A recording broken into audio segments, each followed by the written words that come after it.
Everyone, मैं एकता Solanki YTH India के channel पे आपका स्वागत करती हूँ। तैयारी जम के चल रही होगी और पढ़ाई मेहनत से हो रही होगी।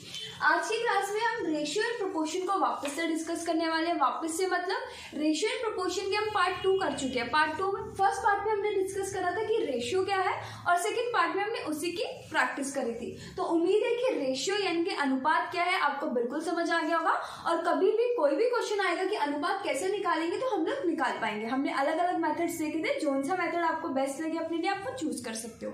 आज की क्लास में हम प्रोपोर्शन यानी कि समानुपात देखने वाले हैं कि वो क्या है और उस पर कैसे क्वेश्चन हमारे एग्जाम में आते हैं।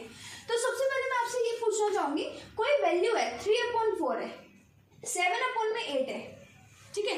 ये जो है इनको हम क्या बोलते हैं कि ये फ्रैक्शन में है और मैं कहूँ इन्हीं को आप रेशियो में लिखो तो आप कैसे लिखते हो कि 3/4, 7/8 ऐसे ही तो लिखते हो। तो सेम मैं कह दूं कि A/B है और C/D है, तो ये फ्रैक्शन में वैल्यू है, इनको रेशियो में लिखो तो आप क्या लिखोगे A/B और C/D, यही तो लिखोगे। और मैंने आपको बताया कि प्रपोर्शन यानी कि समानुपात क्या है कि रेशियो को जो बैलेंस आउट कर रहा है यानी कि रेशियो के बीच जो तालमेल बिठा रहा है। तो मैंने यहाँ पे दो रेशियो लिए A/B और C/D। तो A/B क्या फ्रैक्शनल फॉर्म में A/B, तो मैंने इसको रेशियो में लिखा तो A/B, ये रेशियो का साइन है। C/D को मैंने लिखा रेशियो में तो C/D। और मैं कहूँ कि ये जो दो रेशियो हैं ये आपस में प्रोपोर्शनेट है। तो प्रोपोर्शनेट का साइन हमने क्या देखा था कि A/B और रेशियो का डबल साइन आ रहा है यानी कि डबल यानी कि 4 डॉट्स यानी कि ये वाला। तो ये साइन किसका है? प्रोपोर्शन का। तो मैंने कहा कि A/B है और C/D है और ये आपस में क्या है? प्रोपोर्शनेट है यानी कि प्रोपोर्शन में, ये प्रोपोर्शन का ही तो साइन था तो ये प्रोपोर्शन में। तो इनके बीच क्या रिलेशन बन सकता है? तो प्रोपोर्शन क्या कर रहा है? रेशियो को बैलेंस आउट कर रहा है यानी कि कुछ ना कुछ इसमें कांस्टेंट फैक्टर निकलता है, कुछ ना कुछ कांस्टेंट फैक्टर निकलता है यानी कि सेम चीजें निकलती है। तो अगर मैं इनको नोट आउट करती हूँ मैं कैसे लिख सकती हूँ? A/B प्रोपोर्शनेट C/D लिख सकती हूँ। अब प्रोपोर्शन का क्या काम है? रेशियो को बैलेंस आउट करना है यानी कि उसमें जो कुछ ना कुछ कांस्टेंट फैक्टर है। तो मैं कुछ ऐसा कर सकती हूँ कि A/B, अब प्रोपोर्शनेट का मैं साइन हटा रही हूँ यानी कि इज इक्वल टू लगा रही हूँ तो कुछ कांस्टेंट फैक्टर आएगा यानी कि K C/D। अब कांस्टेंट फैक्टर तो इस साइड भी होता है इस साइड भी होता है, वो तो कैंसिल आउट हो जाएगा ना, तो यानी कि ये कैंसिल आउट हो जाएगा। तो ये एक्चुअल में बना क्या? A/B is equal to C/D। और हम लोग जानते हैं कि भाई क्रॉस मल्टीप्लाई का मेथड, तो अगर मैं इसको क्रॉस मल्टीप्लाई करूंगी तो हमारे पास क्या आएगा? AD is equal to BC। यहाँ पे देखो AD is equal to BC। अब भाई ये क्या चीज आई है इस चीज को देखते हैं, पर ये चीज आई कैसे कि हमने इज इक्वल टू पुट कर प्रोपोर्शनेट का साइन हटा के और इनका क्रॉस मल्टीप्लाई किया। इसको आगे देखते हैं। एक बार फटाफट देख लेते हमने क्या किया था कि भाई A/B था और ये प्रोपोर्शनेट था C, यहाँ पे C था ना, C/D। अब यहाँ पे B भी आया, वो भी आएगा केस पर वो भी बताऊंगी, पहले इस केस पे ध्यान दो। तो हमने क्या करा था A/B is equal to C/D कर दिया था और AD is equal to BC आ गया था। अब ये आया क्या? क्रॉस मल्टीप्लाई करके। पर अब ध्यान से देखो कि अगर मैं डायरेक्ट इस लाइन को देखूं कि A/B प्रोपोर्शनेट C/D, तो जो ये अंदर वाले नंबर है, अंदर वाले नंबर जो प्रोपोर्शनेट का साइन है इसके पास वाले नंबर ये मीन वाले नंबर होते हैं और जो ये दूर नंबर है इनको एक्सट्रीम्स बोलते हैं। तो यार ये कह सकते हो कि प्रोडक्ट ऑफ मीन, प्रोडक्ट होता है मल्टीप्लाई, प्रोडक्ट ऑफ मीन किसके इक्वल होगा? प्रोडक्ट ऑफ एक्सट्रीम के। अब इस लाइन का क्या मतलब हुआ कि मीन क्या है? B और C। मीन कौन सी नंबर है? जो प्रोपोर्शनेट के साइन के पास वाले, यानी कि B मल्टीप्लाई बाय C। और एक्सट्रीम क्या है? जो प्रोपोर्शनेट के साइन के दूर है यानी कि A और D, A multiply by D, यानी कि यही तो आया BC is equal to AD। और ये हो गया B मल्टीप्लाई बाय C जो कि मीन है यानी कि प्रोपोर्शनेट के साइन के आसपास है, और जो A और D है वो प्रोपोर्शनेट के साइन के दूर है यानी कि A मल्टीप्लाई बाय। आप देख पा रहे हो ये जो B और C और A और D है यही बात तो कह रहा है कि BC is equal to AD, यही बात तो कह रहा है। तो आप कह सकते हो कि भाई डायरेक्ट आप क्रॉस मल्टीप्लाई करने की बजाय डायरेक्ट ये देख लो, ये लिखने की जरूरत नहीं है, खुद देखो कि जो भाई आसपास के नंबर है उनको मल्टीप्लाई कर दो और जो दूर दूर के नंबर है उनको मल्टीप्लाई कर दो। या आम भाषा में आपने सुना होगा या आप देख पा रहे होंगे या खुद की लैंग्वेज में आपको कि जो अंदर के नंबर है, अंदर के नंबर है इनके पास वाले, जिनको हम क्या कह रहे हैं मीन, उनका मल्टीप्लाई, और जो दूर दूर के नंबर है ये बाहर के नंबर है, बाहर ये तो आउटसाइड हो गया, उनका मल्टीप्लाई ये हो गया इक्वल, यानी कि AD is equal to BC हो गया।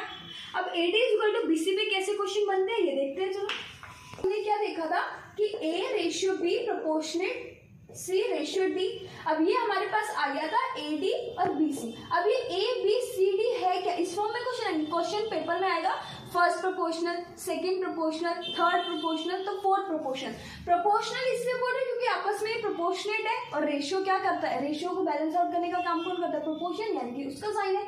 और हम फर्स्ट सेकंड थर्ड है इनके सीक्वेंस पे जो सबसे पहले यानी कि A है, तो A को क्या बोलेंगे फर्स्ट प्रोपोर्शनल, ठीक है, फर्स्ट प्रोपोर्शनल यानी कि प्रथम समानुपात, प्रथम समानुपात। B को क्या बोलेंगे हम सेकंड प्रोपोर्शनल यानी कि द्वितीय समानुपात।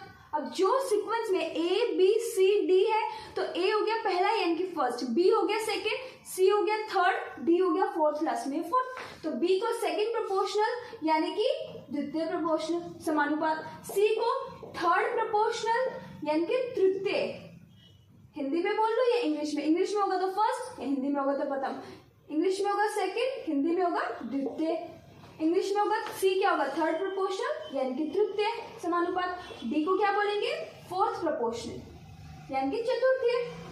तो जो पहले आएगा उसको फर्स्ट, जो बाद में आएगा वो सेकंड, जो लास्ट में आएगा थर्ड उसको फिर फोर्थ, यानी कि first proportional, second proportional, third proportional. तो क्वेश्चन इसी पे बनते हैं कि भाई हमें कोई 3 रेशियो दे देंगे, ऐसे दे देंगे कि 3 9, ठीक है 27, ये बताओ क्या है। तो क्वेश्चन आएगा 3:9, A प्रोपोर्शनल B दे रखा, हमें ये खुद देखना है कि फाइंड द थर्ड प्रोपोर्शनल, क्योंकि ये थर्ड के 1 2 थर्ड नंबर पे तो है, तो हमें कोई बताएगा नहीं कि भाई फर्स्ट कौन सा सेकंड कौन सा, खुद लेना है कि जो सबसे पहले वो फर्स्ट, जो बाद में सेकंड, जो थर्ड पे है, फिर फोर्थ, तो हमें ये निकालना है। तो हम क्या करेंगे, अभी तो बताया अंदर वालों का मल्टीप्लाई बाहर वालों का मल्टीप्लाई, तो अगर मैं इसको x मान लूँ तो 9 मल्टीप्लाई x 27 मल्टीप्लाई बाई 3, तो 9 3 जा और x की वैल्यू 9 निकाल लोगे, तो ये हो गया ABCD, first proportional, second proportional, third proportional, fourth proportional. एक कंसेप्ट आता है मीन प्रोपोर्शनल का, वो क्या है वो भी जानते हैं, देखो पहले इसको नोट करो फटाफट। ने देख लिया कि first proportion, second proportion, third proportion, fourth proportion, इनमें से कोई भी प्रोपोर्शन निकालने को आएगा हम निकाल लेंगे, रेशियो निकालने को आएगा निकाल लेंगे। कई बार क्या होता है क्वेश्चन ना इस पे आ जाता है कि A रेशियो B है, प्रोपोर्शनेट B रेशियो C है। अब जैसे हमने वहां देखा था ना कि भाई 2B है, रेशियो जब हमने पढ़ा था, ये वाली चीज हमने पढ़ी थी ना, AB BC है तो ये भी सेम होगा, ये कुछ वैसी ही चीजें हैं। पर अब इसमें क्या है ना, जब ये सेम होता है तो इसका फर्स्ट सेकंड थर्ड फोर्थ ये नाम नहीं होगा, देखो जो पहला है उसका नाम तो फर्स्ट ही होगा, जो दूसरा उसका नाम सेकंड होगा, पर देख रहे हो जो सेकंड पोजीशन पे और जो थर्ड पोजीशन पे वो दोनों सेम है, तो उन दोनों को हम एक नया नाम दे देते हैं, हम मतलब मैथमेटिशियंस की मीन प्रोपोर्शन। तो क्वेश्चन में आपने अगर प्रैक्टिस किया होगा कोई भी मॉक टेस्ट तो कई बार देखा होगा कि फाइंड द मीन प्रोपोर्शनल, वो क्या चीज है, और इस C को थर्ड प्रोपोर्शनल। तो अब ये देखते हैं हमने जो अभी लॉजिक अपनाया था कि प्रोपोर्शनेट के साइन के पास पास वाला उसको और जो दूर दूर वाला है उसको मल्टीप्लाई यानी कि उनका प्रोडक्ट, तो प्रोपोर्शनेट के साइन के आसपास क्या B यानी कि B multiply B is equal to A multiply C, A और C क्या एक्सट्रीम है यानी कि दूर दूर है।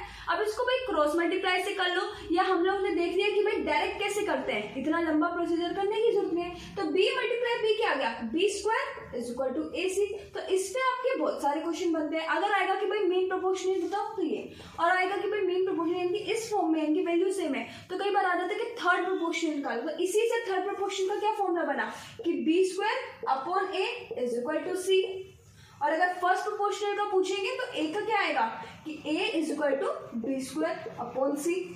तो हमने देखा कि मीन प्रोपोर्शनल निकालना है या फर्स्ट सेकंड थर्ड फोर्थ उसमें से कोई आए, या फिर मीन प्रोपोर्शनल में हमें बोले कि थर्ड प्रोपोर्शन बताओ, तो हम सारे निकाल सकते हैं। तो हमने क्या देखा भाई ओवरव्यू, ये प्रोपोर्शन क्या कर रहा है, रेशियो को ही बैलेंस आउट कर रहा है, कुछ नई चीज नहीं कर रहा, बस थोड़ा सा ये कि भाई प्रोपोर्शनल का क्या साइन है, प्रोपोर्शनल का साइन हटेगा तो प्रोडक्ट ऑफ मीन और प्रोडक्ट ऑफ एक्सट्रीम्स इक्वल होगा। उस चीज को हमने ट्रिक की फॉर्म में देखा कि भाई जो पास पास है उनका मल्टीप्लाई कर दो और जो दूर दूर है उनका मल्टीप्लाई मल्टीप्लाई कर दो, क्रॉस मल्टीप्लाई करने की वहाँ पे ज़रूरत नहीं पड़ेगी।